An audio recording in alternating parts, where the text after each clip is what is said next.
Donc on se retrouve ici sur le bateau avec Vincent, en compagnie de Vincent, et on est sur le secteur des Enviers, le Brusque.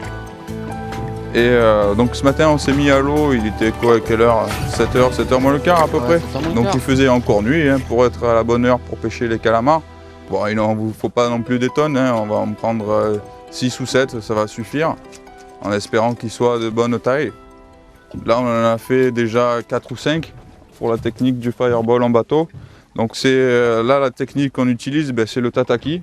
Donc en tataki on va retrouver un montage avec 2 ou 3 turlutes. Je vous le montre à bord. Donc voilà, là le montage typique de tataki, ça va être donc un corps de ligne et des turlutes, plusieurs turlutes montées en potence sur le bas de ligne. Et c'est des montages tout faits qu'on achète dans le commerce. C'est des montages qui vont très bien ici en Méditerranée. C'est la bonne manière de pêcher du calamar assez rapidement. Voilà, c'est lesté avec un petit gig. Là j'ai mis un gig de 40 grammes. Donc ça permet d'attrayer le calamar, de l'attirer grâce au reflet du gig. Et on va faire descendre ça au fond jusqu'à faire toucher le gig au sol. Donc voilà, là on est sur un fond de à peu près 30-32 mètres. Et on pêche en dérive. Le fond il est légèrement sableux avec de la posidonie, donc la posidonie des algues bien sûr. Une fois qu'on a touché le fond, hop, ça y est, je viens de toucher le fond. Je prends contact avec mon lest. J'attends, il n'y a rien qui se passe. J'anime ma turlute. Comme ceci. Voilà. Des tremblements. Et moment de pause, on attend l'attaque du calamar.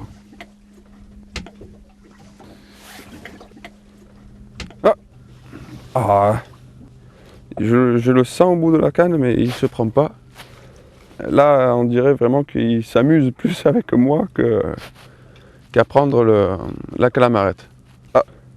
Et il ne veut pas se piquer. Je vais refaire un peu de tataki.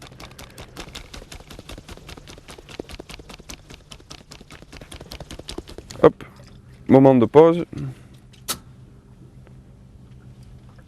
Souvent le calamar il vient voir la turlute mais il ne prend pas. Et vraiment la touche, vous allez la percevoir quand le calamar essaye de nager, de s'enfuir avec votre calamarette. Grâce au siphon, il va prendre appui et il va tirer votre canne par à coup. C'est à ce moment-là qu'il faut lever la canne et mouliner. Il ne faut pas ferrer, sinon vous allez vous décrocher ou lui arracher la tentacule. Donc vous moulinez doucement et vous remontez votre calamar sans qu'il se décroche et sans l'abîmer.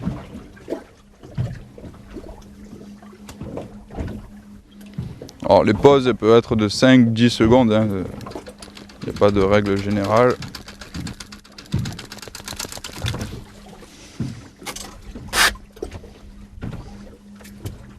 Hop, bah tiens, pendu, ça y est, il y en a un au bout. Donc je vais remonter tout doucement, parce que donc il y a 30 mètres à peu près. Je suis obligé de remonter doucement pour pas abîmer mon vif et pour pas qu'il se décroche aussi. Vincent, si tu peux me faire passer l'épuisette, à moins qu'elle soit déjà à côté de moi. Elle est derrière toi. Allez, ok. Je préfère les salabrer, les calamars, comme ça on est sûr de ne pas les perdre. C'est des vifs assez rares.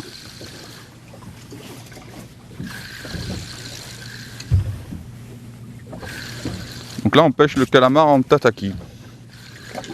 C'est un beau calamar et on vient le salabrer tout simplement. Hop. Allez, je vous montre ce beau calamar, un beau vif. Vraiment la taille est parfaite ça. Un calamar de 20-25 cm. C'est impeccable. Allez, on le met dans le vivier. Tiens Vincent, si tu peux me le mettre dans le vivier. Hop. Ouais.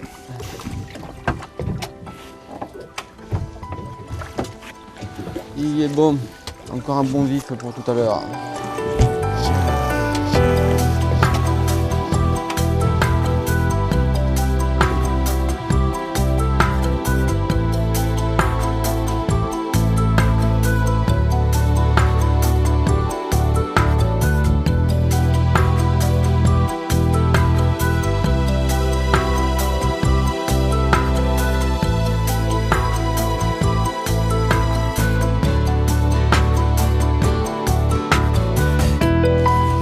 Vincent, qu'est-ce que t'en penses? On va y aller là?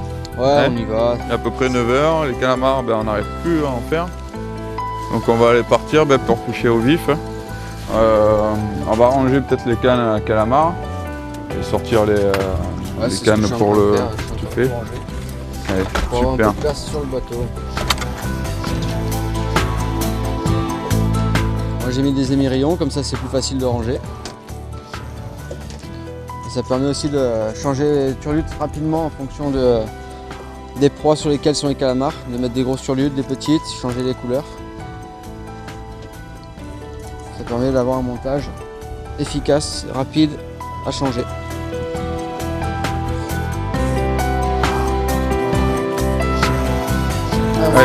Allez, parti.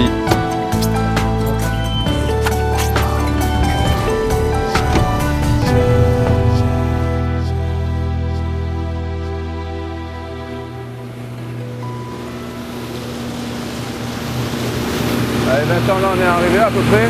Tu vas ralentir pour préparer le matériel. Donc là, contrairement à tout à l'heure ce que je vous ai montré pour le kayak, on va pêcher au fireball toujours, mais avec des calamars en appât. Des calamars vivants, donc ça va nous permettre toujours de chercher le dengue, mais on n'est pas à la merci de tomber sur une céréole. Donc là, on va utiliser une canne un peu plus forte et un moulinet aussi en adéquation.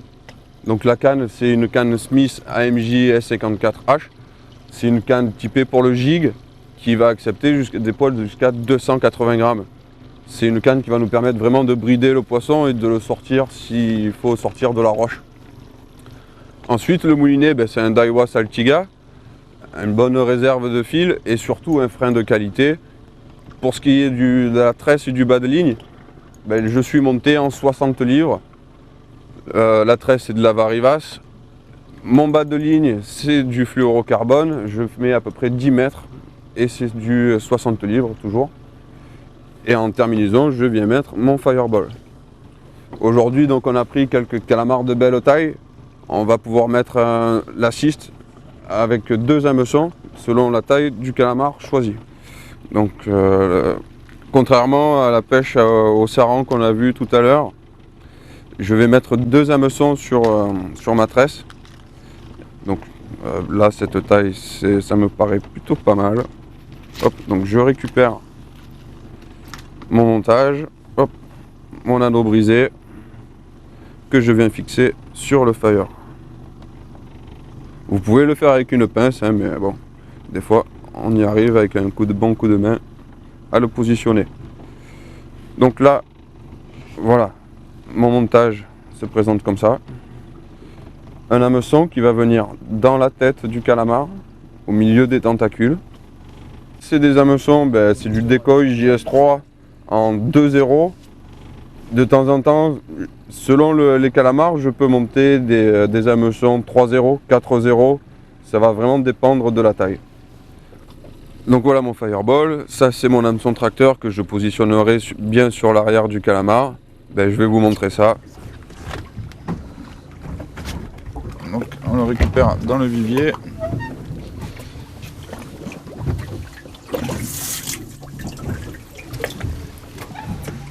C'est des beaux calamars.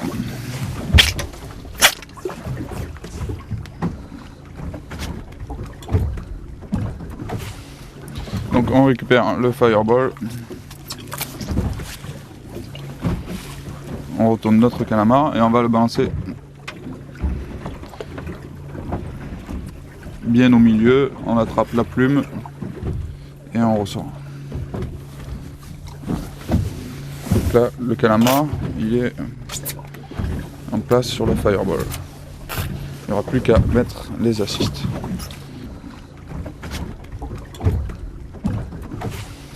Alors, le montage là, il se fait à 2 hameçons. Un qui coulisse pour le régler où on veut dans le corps et un autre qui vient se mettre dans la tête. Donc, dans la tête, c'est simple.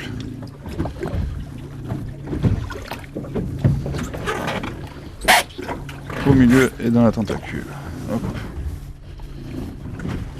Et celui-ci.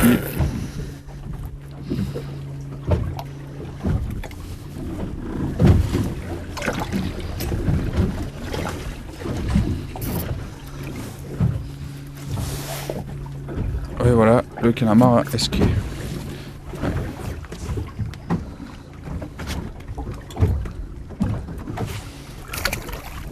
On est pas mal du tout pour la dérive là. On a un peu de dérive, un petit peu de courant. Le météo qui a changé un petit peu, ça devrait les réveiller. Allez, donc là je fais descendre ma ligne en la retenant légèrement. Donc j'ai à peu près une dizaine de mètres de bas de ligne. Et là, à partir de là, je commence à freiner ma descente. Alors tout simplement parce que vu qu'on pêche avec des vifs en calamar, il peut y avoir du passage de céréoles et on peut se faire prendre à la descente par une céréole. Ce que je fais après encore, c'est que je ralentis encore plus ma descente dans les 10 derniers mètres. Des fois, ça permet au dentier de monter sur le calamar, sur le vif, pour le choper et on a la touche directement. Voilà. Donc là, je descends tranquillement. J'arrive dans ma dernière pellicule d'eau, c'est-à-dire les 10 derniers mètres. Je ralentis bien comme il faut. Alors là, ça y est, j'ai touché le fond. Hop, je remonte 3-4 mètres.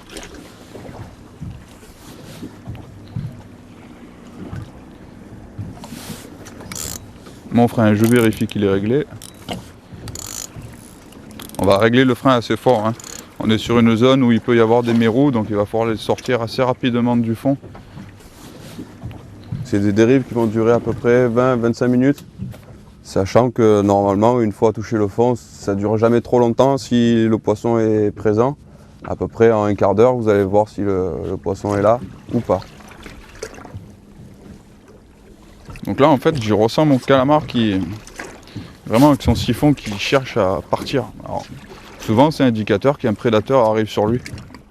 Il cherche à s'enfuir.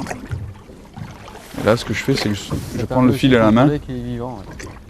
Parce que mon calamar est un poil gros, mais je pense qu'un denti de 4-5 kg pourra le manger en 2 fois. Donc s'il faut lui donner un peu de ligne, je lui donne. L'avantage du calamar comme ça, c'est que ça cible pas qu'une espèce. On touche plein d'espèces différentes. Ça va du chapon jusqu'à la céréole, hein, en passant par le thon, des fois à la descente. Ça te permet de toucher vraiment un panel d'espèces très différent. Avec des prises accidentelles, des fois avec un mérou. Mais... Hop, touche, touche.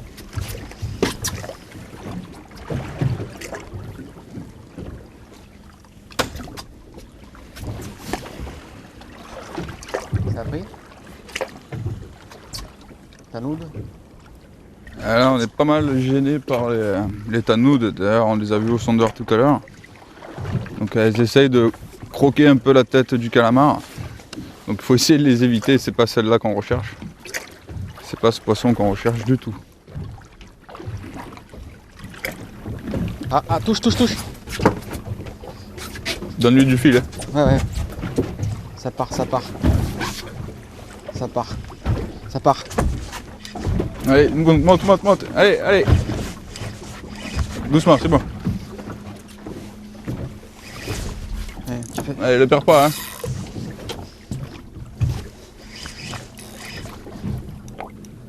Allez, beau poisson.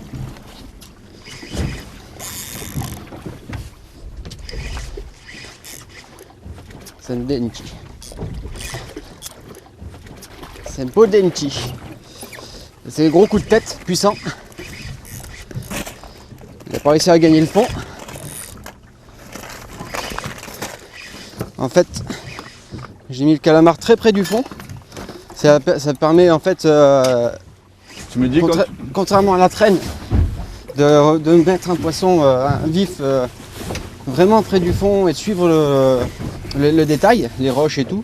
Donc si un poisson est à l'affût derrière une pierre et qui cherche une proie, et ben on tombe pile poil devant son nez et ça permet vraiment de le faire monter. Voilà, il va arriver. T'es à ton bas de ligne? Ouais. Je mets pas mal de bas de ligne pour la discrétion sur les postes surpêchés. Ouais. Allez, on le voit, un beau denti. Ah, il a recraché un truc. Tiens, viens. Ah, la main, non.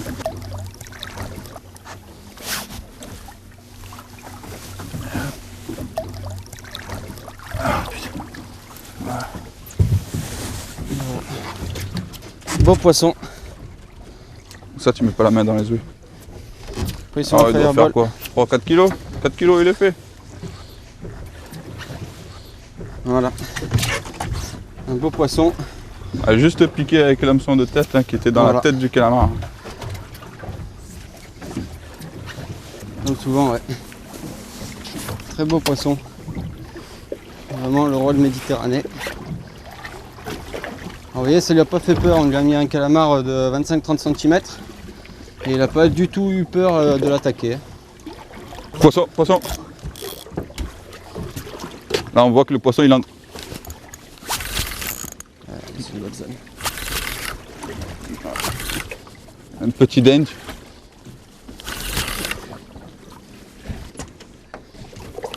Attention, il a tête-pied. Ouais. Une fois qu'on a relevé, on peut desserrer un peu le frein. Vincent vient juste de sortir le sien. On était vraiment sur la zone qu'il fallait. Au bon moment. Vincent, tu feras pareil que moi, tu sortiras Ouais. la petite gaffe à main. Tu l'as mis où? Elle est à mes pieds. Un bout doublé. J'ai pas eu le temps de m'occuper de mon poisson que Flo revient en compétition. Allez, on arrive à mon bas de ligne. Il doit plus être très loin. Allez, on le voit, il est là. Un plus petit. On va prendre-le directement comme ça, soulève-le comme ça.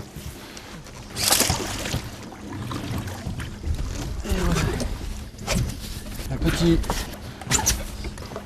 petit Ouais. dent. C'est pas la taille du calamar qui fait forcément le poisson.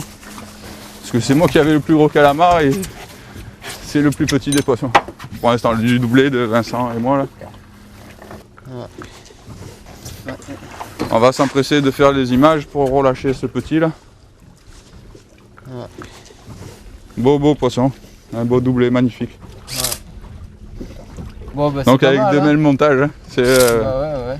plutôt satisfaisant. Le coin est pas mauvais, hein, je pense. On est, Ouais. on est Allez. bien passé comme il faut. Celui-ci va repartir à l'eau. Et celui-ci, on va le garder pour notre chef Michael qui va réussir à nous faire un bon petit plat pour le bonheur de tous. Voilà.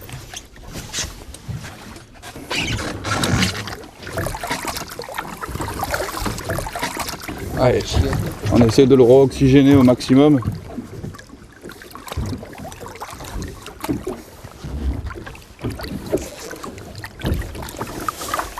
Ça m'a permis.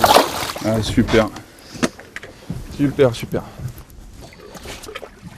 Alors là, on va écher un petit calamar sur une autre monture, une monture qui est plus petite, sur ligne plus fine, parce que le calamar est d'une taille assez réduite.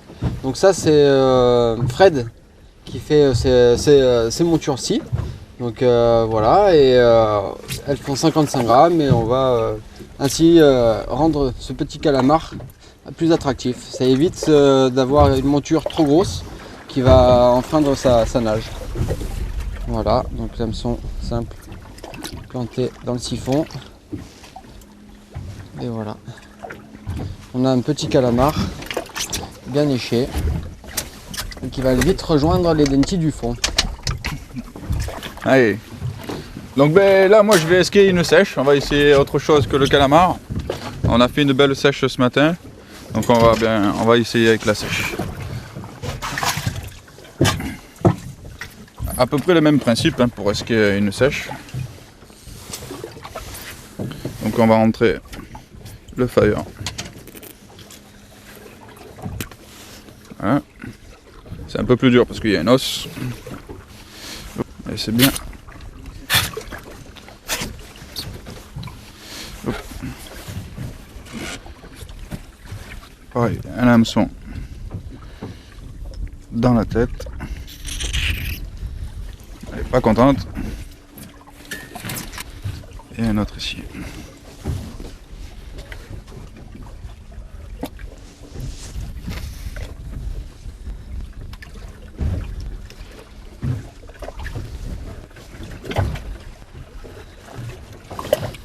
Voilà la sèche esquée. Hop. Donc ben là le même principe avec la sèche. Donc on met à l'eau, on voit bien qu'elle est vivante avec son dégazage. Et on fait descendre. Et toujours au même principe, on va faire descendre au fur et à mesure. Là je fais descendre, c'est mon bas de ligne, je suis en haut de la pellicule d'eau, je peux aller assez rapidement. Voilà, là j'arrive à ma tresse, je fais descendre doucement en contrôlant. Je peux même faire des paliers, m'arrêter et récupérer ma ligne tranquillement. Bon, allez. J'ai touché mon fond. Et je prends contact avec ma sèche que je remonte à peu près de 1,50 m, 2 m pour suivre le fond comme il faut. Là, maintenant on vient de mettre un petit calamar. Voilà. Faut s'imaginer le pauvre animal quand il y a un dentier ou une céréole qui vient tourner autour. Il ne peut pas s'enfuir. Ça doit vraiment être quelque chose d'assez stressant. Là j'ai mis un petit calamar, donc je risque de me faire plus attaquer par les petits poissons, par les sarans et les tanoudes qui sont assez présentes sur le spot là et qui sont plutôt affamés. Donc on verra bien. Toujours bien régler son frein. Vu que c'est une pêche en dérive, à chaque fois on perd entre 3 et 4 mètres, donc notre fil il remonte, notre vif remonte de 2, 3, 4 mètres, donc il faut penser à refaire descendre pour reprendre contact avec le fond et remonter un petit peu. Donc on va suivre en fait cette dérive en gardant un maximum le contact avec le fond. Voilà, on ne va pas hésiter à remonter. Ah, Vincent a une petite touche. Et poisson. Et poisson. Ouais, c'est un beau poisson ça. Hein, ouais, beau. Tu devrais le remonter assez vite, sinon il va s'enraguer. Ne le serre pas trop, sinon tu vas casser. T'en fais pas. C'est quoi, c'est Denti ou Mérou? Un Mérou on dirait, non? Denti. Il reste vraiment près, hein. Alors le petit calamar prend l'avantage sur la sèche.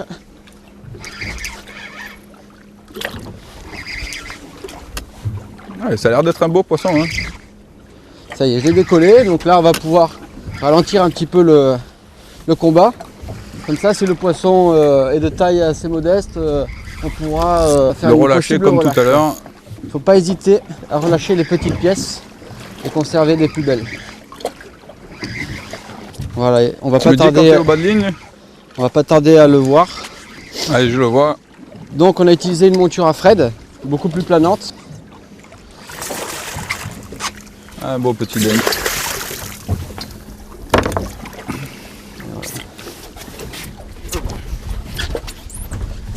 Tiens, prends-le toi. Hop. Beau poisson. Voilà. Donc, voilà, poisson pris avec une petite monture plus légère qui a rendu ce petit calamar attractif et qui a permis la prise de ce petit denti. Ouais, malheureusement, il saigne pas mal. Il s'est pris l'hameçon loin dans les branchies. Donc c'est pas un poisson qui pourra partir dans ces conditions-là. Donc toujours on a suivi le fond avec le calamar qui était donc plus léger, une monture plus planante, ça nous a permis de le faire sortir. Donc comme je vous le disais, mon calamar était relativement haut en hauteur, dans la couche d'eau. Je l'ai fait redescendre et 2 secondes après la touche a eu lieu. Donc ça prouve que le poisson s'est déplacé pour venir voir le calamar et là pour le coup pour l'attaquer. Voilà, donc on a pêché sur une ligne relativement fine par rapport à la période. On était en 35 centièmes et ça nous a permis peut-être aussi d'être un peu plus discret et de toucher ce poisson. Voilà. C'est une technique qui est très complémentaire. En général, quand on arrive sur zone, le top de prospection, c'est de chercher des poissons actifs avec des techniques rapides comme le jig, le leurre souple ou quoi. Et après, de peaufiner et en final d'utiliser ce genre de technique au fireball. Ça permet comme ça de vraiment passer au crible le secteur et être sûr d'avoir vraiment fait tout son possible pour essayer de taper un poisson. C'est vraiment une pêche active où on a la canne dans la main, on n'a pas la canne posée, on attend le départ. Vraiment, on voit la touche, on sent la touche et on fait quand le poisson est vraiment sur l'hameçon. Et ça permet d'éviter les décrochés parce que du coup, comme on a la canne en main, On évite les décrochés parce qu'on sent de suite la touche. On peut réagir en fonction du poisson. Les touches qu'on a eues là, c'est des poissons qui ont finalement attrapé le calamar et qui n'ont pas gobé. Ils ont commencé à l'attaquer. Et ça, si j'avais la canne dans le porte-canne et en attente de la touche, c'est un poisson que j'aurais pu rater à cause d'un mauvais réglage de frein ou quoi. Alors que là, je suis réactif direct. Je peux lui donner du fil si je sens qu'il n'arrive pas à l'engamer et ferrer de suite après pour le sortir des roches. Et pour ça, rien que pour ça, c'est le chouette. Et la touche en direct, c'est que du bonheur. Ouais, dans cette pêche là, ce qui est bonnard, c'est qu'on va essayer de voir la touche et de comprendre ce que c'est à la touche déjà comme poisson. Donc le denti, il va souvent croquer le calamar une première fois, ça va être pour le tuer, et après derrière il va le manger. Donc à la touche, quand il le tue, surtout ne pas lui tendre la ligne, donc lui donner un petit peu de mou pour qu'il engame par la suite le calamar. Les gros individus, bien sûr, ils vont engamer directement, il n'y a pas besoin. Les mérous, pareil, ils vont engamer directement, céréoles aussi, donc départ de sûr. Mais le denti, même si c'est une touche violente, il va falloir le laisser un petit peu manger sur des gros calamars. Sur un calamar de 15-20 cm, oui, peut-être il n'y aura pas besoin de laisser du mou pour qu'il engame, il aura engamé directement. Mais sur des beaux calamars, on va laisser un petit peu de fil pour qu'il puisse l'engamer facilement. Ça peut être vraiment violent ou subtil comme touche. C'est pour ça qu'on garde la canne à la main pour ressentir vraiment les plus petites touches du denti. Ça pite, pendu. Je ne l'ai pas laissé aller à trou, ça allait très vite. Je pense à un petit denti. Et je suis monté en 30-40 livres, ce qui est gros pour ce type de poisson. Vous voyez, je suis déjà arrivé sur mon bas de ligne. Alors il m'a fait une touche très franche, très nette. Hein. Je ne l'ai pas laissé manger, c'est parti de suite dans les cailloux. Du coup, j'ai fait un ferrage rapide. Et voilà le poisson qui arrive. Encore un très beau denti que Flo va m'aider. On voit encore un petit morceau de calamar. Et vous voyez que l'hameçon de tête, l'hameçon simple a encore été engamé. Un petit denti. Ouais. Voilà. Alors là, je sais pas si on voit bien sur le montage. L'hameçon est bien piqué. Encore l'hameçon de tête.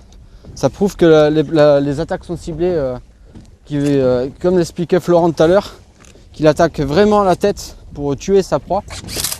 Et là pour celui-ci, la touche a été vraiment très franche. Il est vraiment parti de suite dans les cailloux. Donc il faut le brider vraiment très rapidement. Voilà, c'est encore un beau poisson pris sur un fireball. Yatta! Ah, touche. Là c'est vraiment furtif, qu'on voit l'attaque du poisson.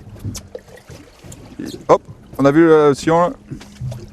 Hop, il joue avec.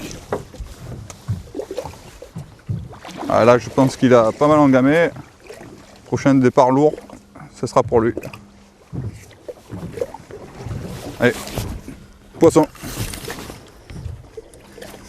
Denti. Un petit coup de tête caractéristique du denti.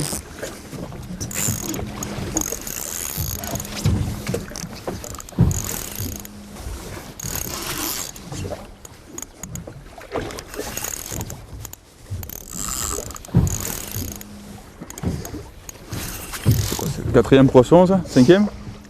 Cinquième. Ça sert à rien de remonter trop Il a vite. l'air quand même pas mal. C'était monté gros là. Ouais, ça va. Beau T'es poisson, monté- je pense. Tu es monté en combien là?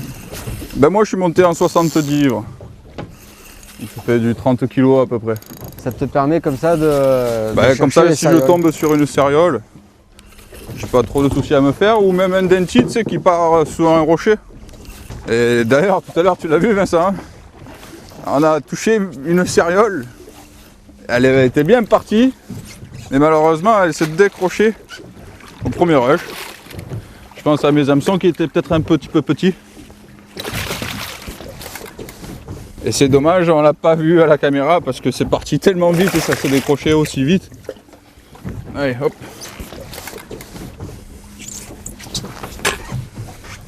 Allez, encore un beau petit poisson. Vraiment, c'est couleur bleue, mais c'est magnifique. Vraiment de très beau poisson. Et encore pareil, hein, on voit l'hameçon, c'est l'hameçon de tête qui a pris.